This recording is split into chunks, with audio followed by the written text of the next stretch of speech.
today we are going to be brewing up a apple cider. Now it's real basic stuff. It's basic apple juice from Tesco, costs 59 pence. It's really not that expensive. And I've got some all-purpose wine yeast here which is suitable for cider and mead. So, without further ado, let's have a look. Right. So, first things first, what we've got to do, we've got to clean everything. Now, if you're like me and you haven't brewed for a while and you've decided that you're just going to chuck everything back in the cupboard, clean it a bit later, you know, because it's fairly clean, you give it a bit of a quick rinse off, then you're going to have to do what I'm doing, and that's clean everything. So, let's get all the water out of this. If you're still a bit new to this, you might know what this is here. This is an airlock with a bung. I'll just get all that water out. That would be amazing. There we go. So yeah, we're just going to give everything a bit of a clean. So, airlock nice and clean, it's all cleaned up. And we've got our trial jar here. This is going to be used for taking hydrometer readings, which I will include in this video.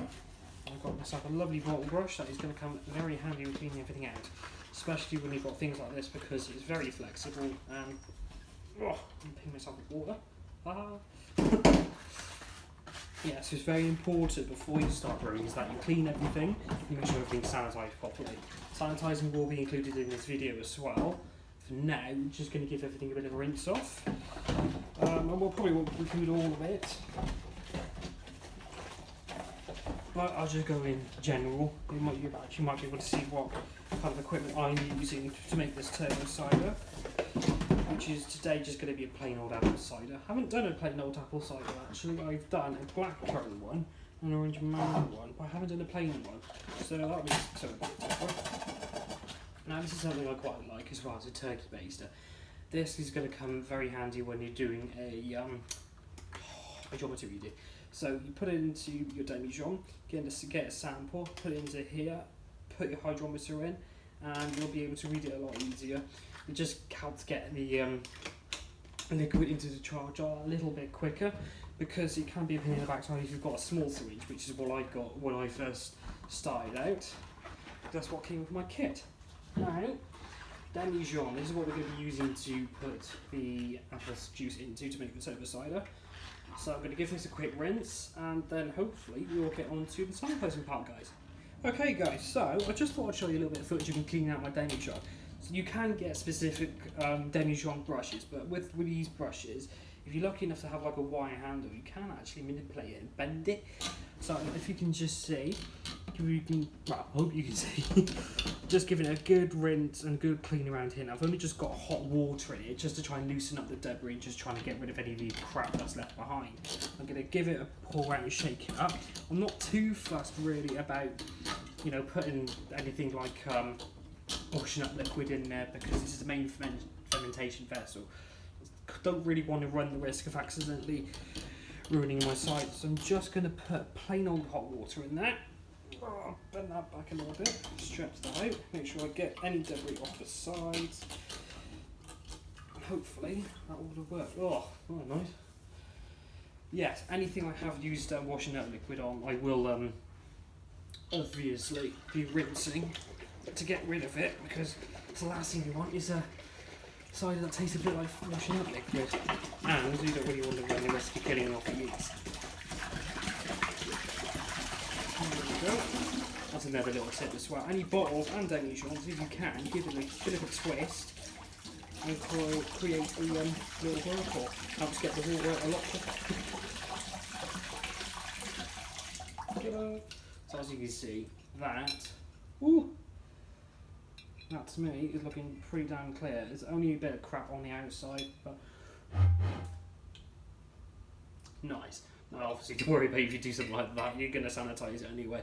We're not at the sanitiser stage yet, so I'm going to use some cold water now.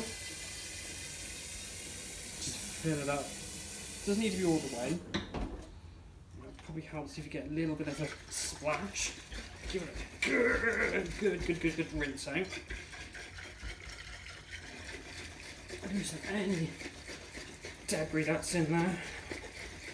Damn good shake. Big presto.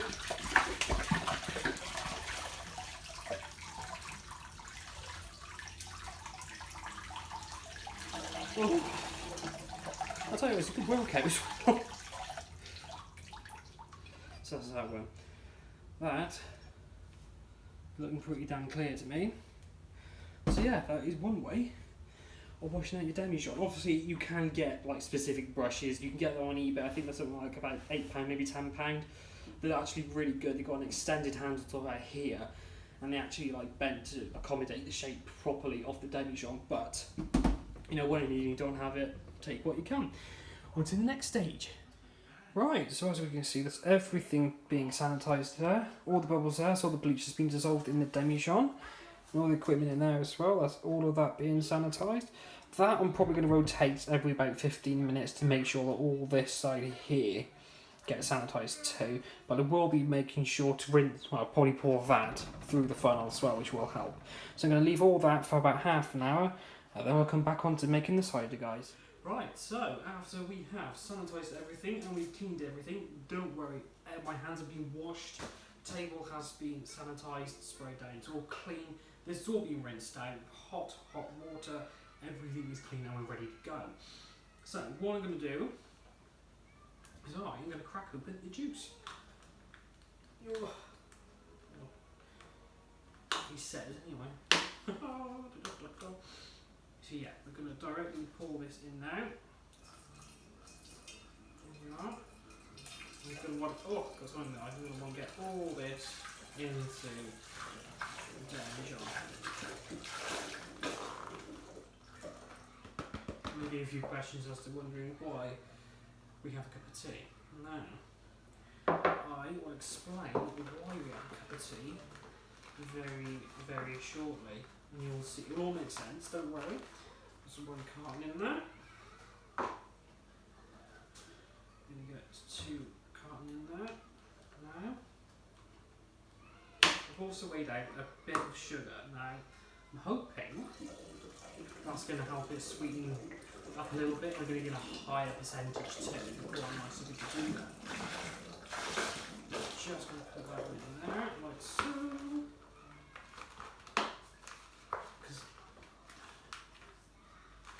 One. Now we're going to pour some sugar in there too. Go on, down you go, don't be shy. Whilst that, not too fussed about that, is in there. We're just going to get rid of these tea bags. Again, everything's been sanitised and cleaned, including this mug and the spoon. And I'll put 3 tea bags for a nice dark black cup of tea. Now the reason why I've done this is because this is going to help with tannins. Tannins improve the mouthfeel and the flavour. So what we're going to do, we're just going to make a mess and pour that in. Oh crikey, cleaner's going to be absolutely ace, that is. And something's just popped. Anyway, sorry about that, guys. Something just popped up onto my phone. So we put the tannins in, and we have got about 2 cartons of apple juice in, and we've put roughly about 60 grams of sugar in. So I think we're going to get this one in now as well.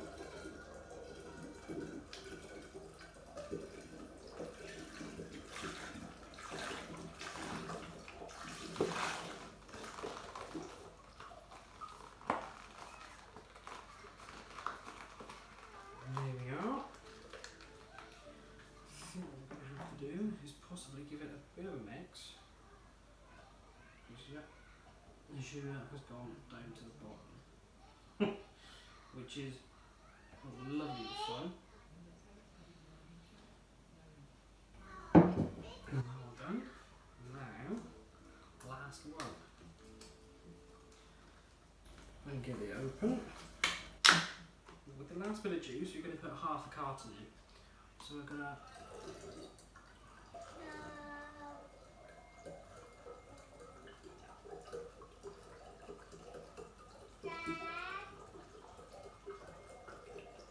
roughly so about there.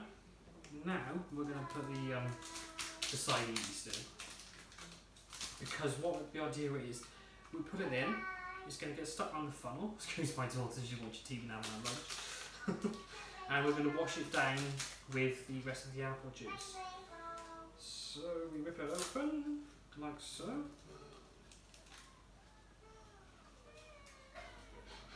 And actually, before that, whilst I remind myself, we're going to do a hydrometer reading pretty quickly, because we can't really do one. Can you stay there, yeah?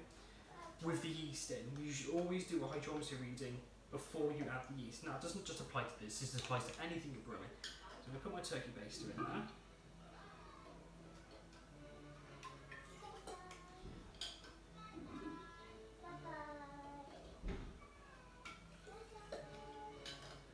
Like so.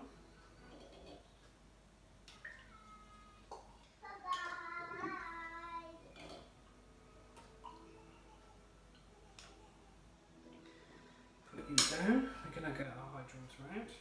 Again, this is all be clean and sanitised. I'll say it once, I'll say it twice, I'll say it a million times. So it's an important thing you can do.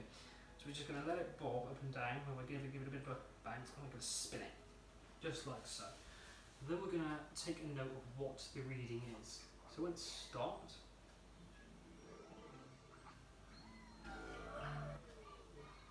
it's looking like 10442. Can't quite see. Come back round you.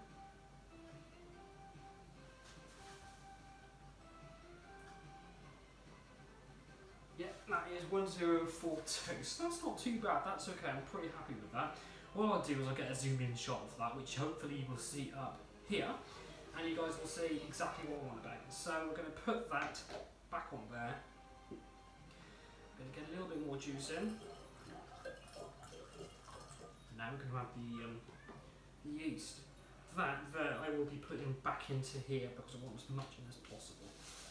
In goes the yeast. Make sure you want it to. I think I hope it is. Usually I do a little bit of like I say starter, it's more like rehydrating the yeast, so I'll put it in some water and give it a chance to hydrate, but in all honesty, today I just can't be bothered. So I'm just gonna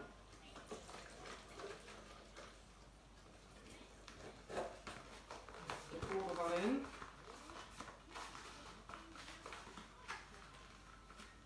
Which is lovely stuff. Fantastic. As you can see, we've got plenty of headroom in there too. If you really want to do this, I'm just going to get a little bit of water just to put that all that yeast in. Probably going to affect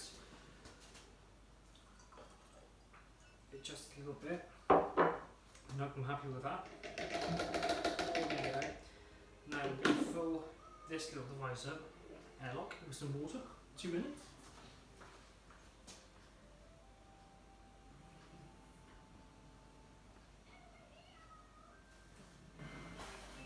And we're going to put that on there just for now. Lovely stuff. So there we are, guys. One turbo cider. Let's have a quick look at it, shall we? We have our first actual ordinary apple turbo cider. So those little bits you see on the bottom, there's a little bit of sugar and a little bit of yeast. It's just sent to the bottom. It's going to rehydrate itself, and then hopefully it'll start attacking the sugar. Fingers crossed. It's the airlock. So yeah, I hope you enjoyed the video, guys. If so, give us a thumbs up. Don't forget to comment any questions you've got, and don't forget to follow me on Instagram.